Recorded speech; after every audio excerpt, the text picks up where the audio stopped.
TVK election campaign song. அதாவது அரசியலையும் cinema நினச்சிக்கிட்டு இருக்காங்க. சினிமானா ஒரு படம் வர்றதுக்கு முன்னாடி பாட்டெல்லாம் ரிலீஸ் பண்ணுவாங்க. அதே மாதிரி இவங்க என்ன பண்ணுறாங்கன்னா தேர்தல் வர்றதுக்கு முன்னாடிலாம் ஒரு பாட்டை ரிலீஸ் பண்ணிடுறாங்க. இந்த பாட்டை கேட்டோன்னா எப்படி தெரியுமா இருக்குது, இந்த பாட்டோட மியூசிக்கே விசில் அடி என்னோடு அப்படின்னு ஒரு பாட்டு இருக்கும். அதாவது விசில் போடு பாட்டு. அந்த பாட்டோட மியூசிக்கை அப்படியே காப்பி அடித்து இதில் போட்டு வச்சுருக்காங்க.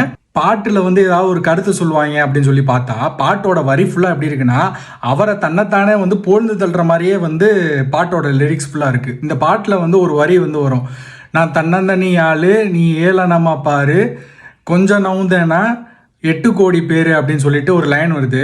இந்த பாட்டோட லிரிக்ஸ் அப்படியே எதை தெரியுமா காப்பி அடிச்சிருக்காங்க, ஜெயிலர் படத்தில் தலைவர் சூப்பர் ஸ்டாருக்கு ஒரு லிரிக் வரும், குட்டி செவுத்தை எட்டி பார்த்தா உசுரை கொடுக்க கோடி பேர் அப்படின்னு சொல்லி ஒரு லிரிக் வரும். அப்படியே அதையும் காப்பி அடிச்சிருக்காங்க. இவங்க தான் புதுசாக வந்த கட்சி இப்படி பண்ணுறாங்கன்னு பார்த்தா காலகாலமாக இருக்கிற திமுக கட்சியும் இப்படி தான் பண்ணுது. ஒரு பாட்டை ரிலீஸ் பண்ணி வச்சிருக்கு இவங்களுக்கு போட்டியா. இந்த பாட்டில் கடைசியாக விஜய் அண்ணன் ஒன்று சொல்லுவார், அதாவது உங்கள் விஜய் நான் வரேன் விசில் அடிக்க ரெடியான்னு சொல்லி சொல்லுவார். விசில் அடிக்கலாம் நாங்கள் ரெடி இல்லை, விசிலை உடைக்க வேணால் நாங்கள் ரெடியாக இருக்கோம்.